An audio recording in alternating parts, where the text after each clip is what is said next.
बिस्मिल्लाहिर्रहमानिर्रहीम। अस्सलाम वालेकुम नादरीन। इमरान खान साहब ने जो ख़त लिखा था आर्मी चीफ जनरल से मुनीर साहब को, उस ख़त का जो असर है इस वक्त वाज़े तौर पे नज़र आ रहा है और हमारी इस्टेब्लिशमेंट की घबराहट जो है वो वाज़े तौर पे ज़ाहिर हो रही है।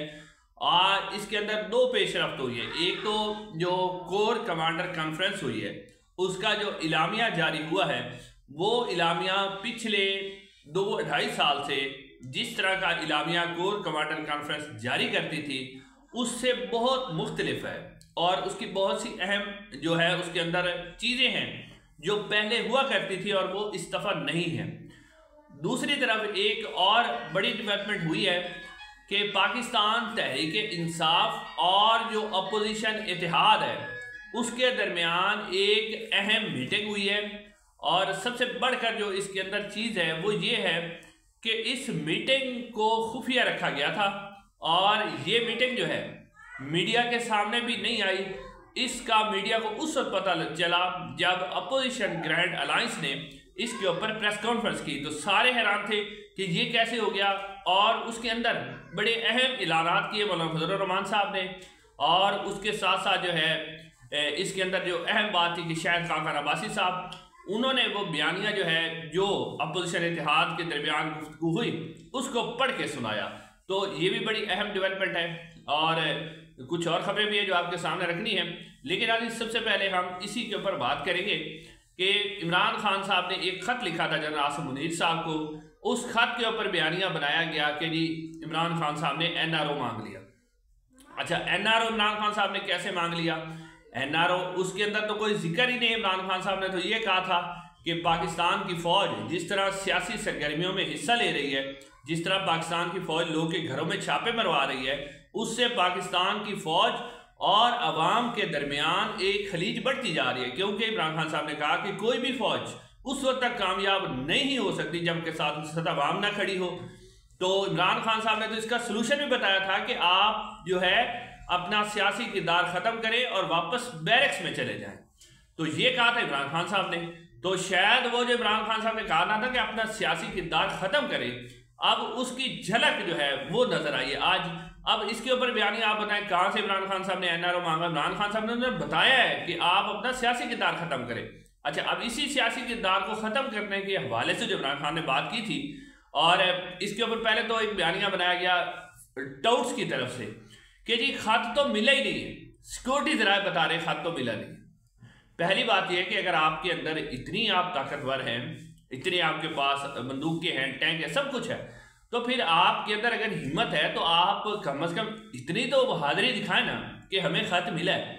अब ये बहादुरी भी नहीं दिखा पा रहे कि हमें खत मिला है। जवाब देना तो दूर की बात है, इतनी बहादुरी नहीं दिखा रहे कि हमें खत, चलो आप खत ले लें। और फिर ये तो आम शख्स का खत तो नहीं है, साबिक वज़ीर आज़म पाकिस्तान है, मेंबर कौमी असम्बली है, और वो कैसे खत आपको नहीं लिख सकता? आप सरकारी मुलाजिम है, सरकारी मुलाजिम को कोई भी पाकिस्तानी खत लिख सकता। खासतौर चीफ ऑफ आर्मी स्टाफ तो वो तो पाकिस्तान के हर आदमी के साथ उनका लिंक होता है, पाकिस्तान के अवाम के साथ। तो अब आप हिम्मत दिखाएं, कम से कम ये तो बताएं कि हमें खत मिला है। अब सिक्योरिटी ज़राए से बातें चलाएं, खत ही नहीं मिला, इतनी हिम्मत नहीं है। अच्छा, उसके बाद क्या हुआ कि कोर कमांडर कॉन्फ्रेंस हुई।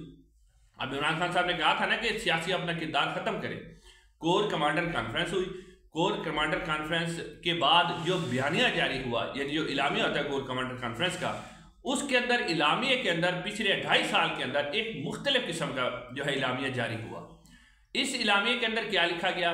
कश्मीर के हवाले से बातें की गई कि कश्मीर जो है वो एक पाकिस्तान की शहर आ गए और भारत कश्मीरियों के अंदर जो है वो कश्मीरियों के खिलाफ जुल्म सितम कर रहा है, उन्हें आज़ाद होना चाहिए। अच्छा, एक और बात भी है कि कश्मीर के हवाले से ये जो इलामिया जारी किया जाता है, मेरे ख्याल ये झूठ पर मबनी है।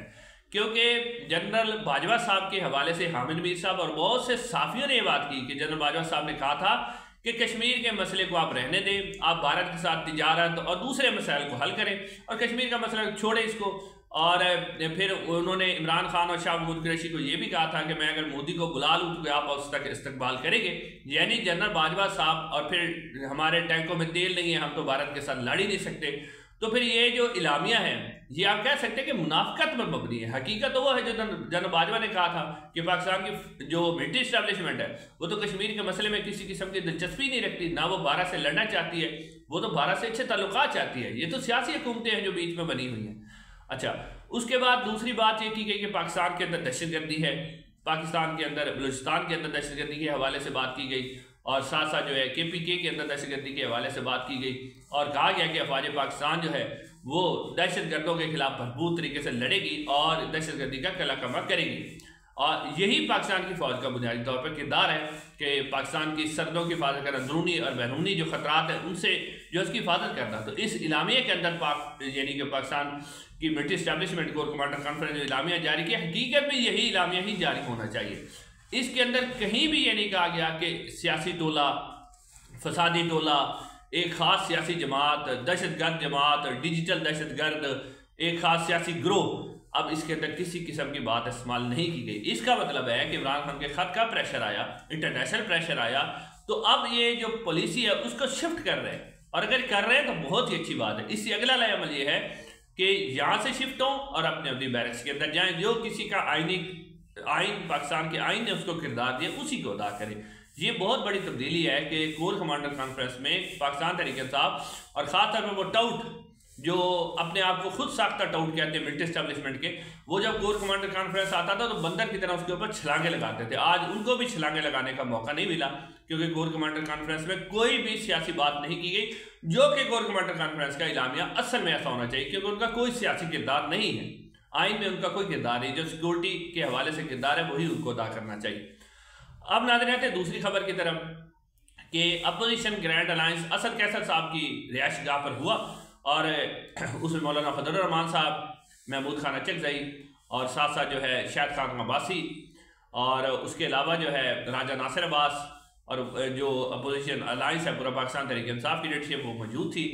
और नाज़रीन इसके अंदर जो सबसे हैरान कौन बात ये हुई है कि इस मीटिंग का मीडिया के अंदर किसी किस्म का जिक्र नहीं था। ये तो तब पता चला जब उन्होंने एक कंबाइंड प्रेस कॉन्फ्रेंस की।